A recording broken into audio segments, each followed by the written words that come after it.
Special report में बात करेंगे समेटा था सामान बेचेंगे मकान की।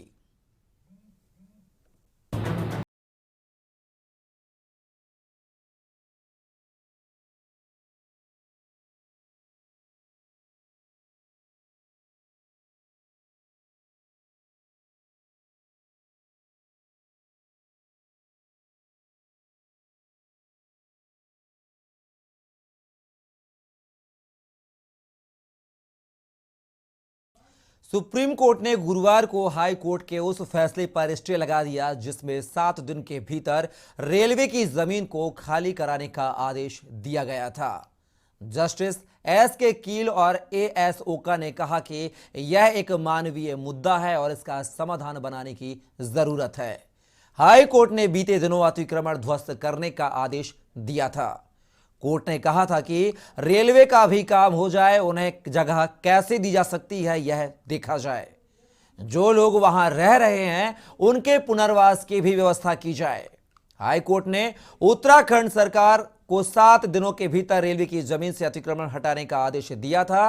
उत्तराखंड सरकार ने स्थानीय लोगों को नोटिस जारी करते हुए 9 जनवरी तक मकानों को खाली करने को कहा था। वनभूलपुरा के करीब 4400 मकान ऐसे हैं जिनमें करीब 50,000 लोग रहते हैं। अतिक्रमण हटाने के बाद यहां से हड़कंप मचा हुआ है। लोग धरने पर बैठे थे, लेकिन सुप्रीम कोर्ट के फैसले के बाद इन्हें राहत मिली है। क्या है पूरा मामला, देखिए हमारी ये खास रिपोर्ट में।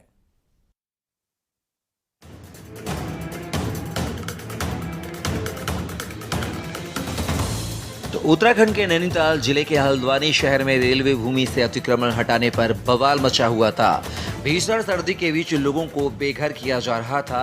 वनभूलपुरा में रेलवे भूमि से अतिक्रमण हटाने से पहले रेलवे और पुलिस प्रशासन की संयुक्त टीम ने करीब 78 एकड़ चिन्हित भूमि का ड्रोन से हवाई सर्वे किया था।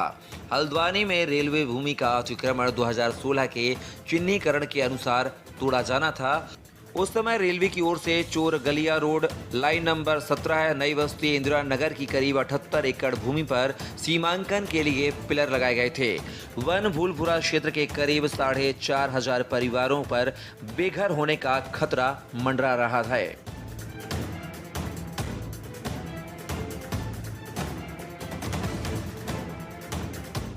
लेकिन इसी बीच सुप्रीम कोर्ट से इनके लिए राहत भरी खबर आई है।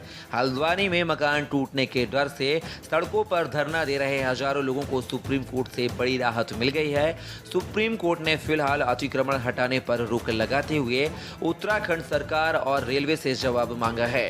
मामले की अगली सुनवाई 8 फरवरी को होगी। सुप्रीम कोर्ट से यह खबर आते ही हल्द्वानी के वनभूलपुरा में खुशी की लहर दौड़ गई है। बहुत बढ़िया, बहुत अच्छा हुआ है साहब, बढ़िया फैसला हुआ है साहब, लोगों के हक में बहुत अच्छा फैसला हुआ है। न्याय व्यवस्था बिल्कुल, क्या कुछ कहना चाहेंगे? सुप्रीम कोर्ट ने जो है स्टे लगा दिया, इसको क्या कुछ कहना चाहेंगे? मंदिरों में पूजा हुई है, मस्जिदों में दुआ हुई है, सबकी सुनी गई है। हमें पूरा भरोसा है कि सुप्रीम कोर्ट ने हमारी सुनी है। हम पूरा धन्यवाद सुप्रीम कोर्ट को और तमाम जजों को जिन्होंने मानवीय पक्ष भी रखा। बहुत बहुत धन्यवाद। कोर्ट ने हमारी सुनी और हम उनका सम्मान करते हैं कि खुशी की लहर द्वारा हमारे शहर में हमारे भाई बहन सारे बुजुर्ग खुश हैं इस ऑर्डर से जो सुप्रीम कोर्ट ने आदेश दिया है। लगातार एक सप्ताह से हल्द्वानी की जनता इंसाफ के लिए सड़कों पर डटी थी।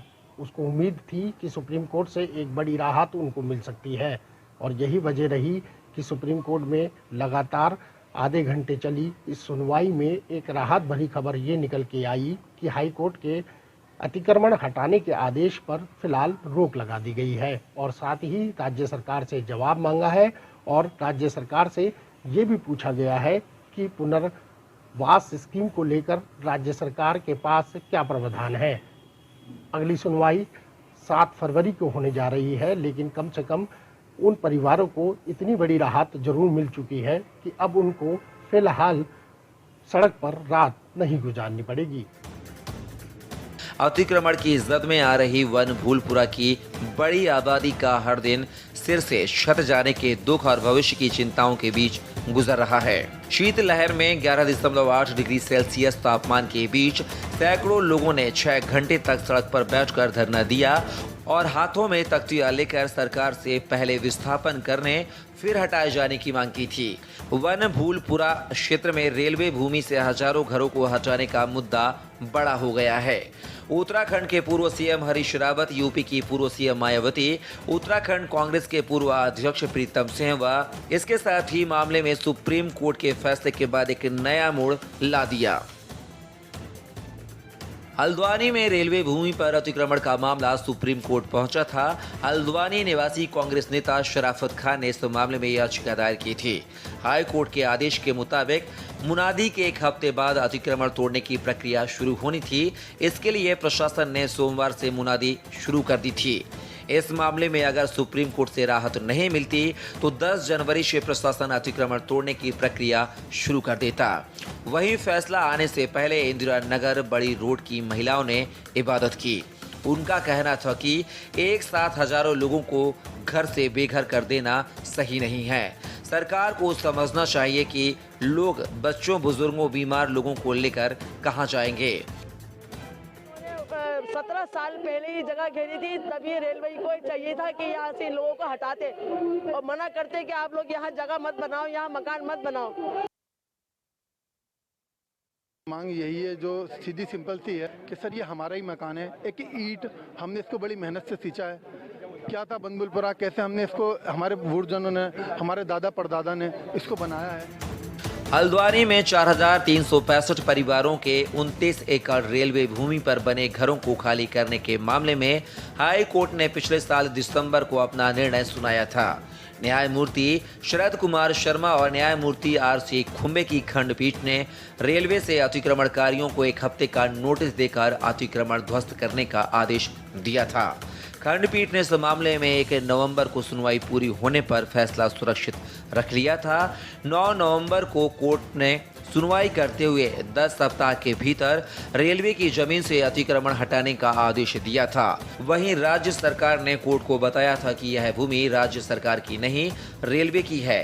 पूर्व में कोर्ट ने सभी अतिक्रमणकारियों से अपनी अपनी आपत्ति पेश करने को कहा था।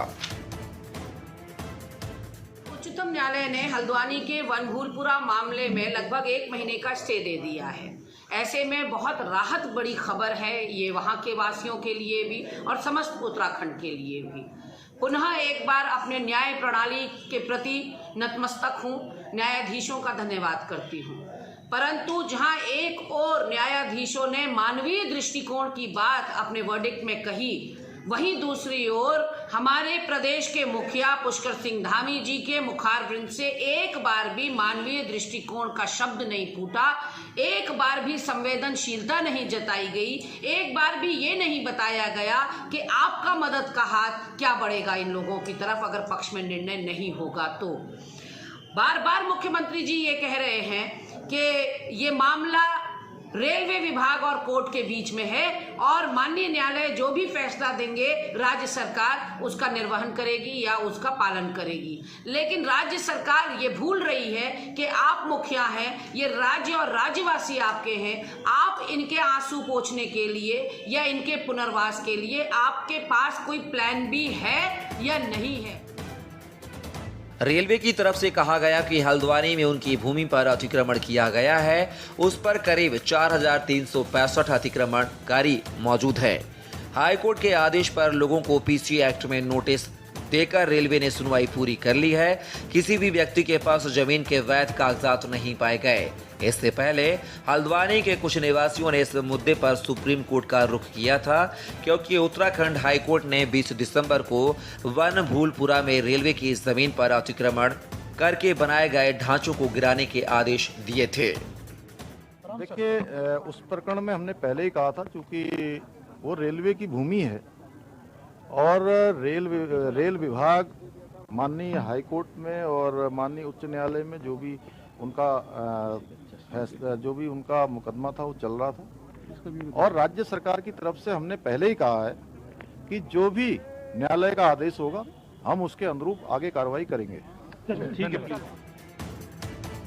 फिलहाल इन बस्तियों को 2024 तक जरूर राहत मिली हुई है। 2016 में विधानसभा चुनाव से ठीक पहले तत्कालीन हरीश रावत सरकार ने मलिन बस्तियों को नियमित करने के लिए नियमावली जारी करते हुए दिशा निर्देश तैयार किए थे। इसके लिए उस वक्त प्रदेश में मौजूद 63 निकायों में विस्तृत सर्वे कर बस्तियों की संख्या, जमीन का प्रकार, आबादी का पता लगाया गया।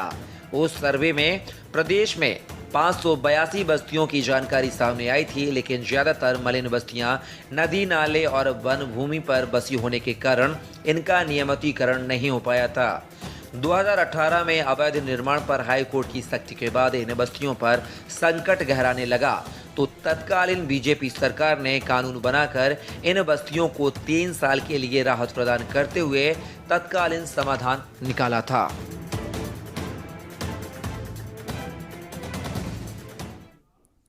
स्पेशल रिपोर्ट में बस इतना ही। आप बने रहिए के न्यूज़ इंडिया के साथ।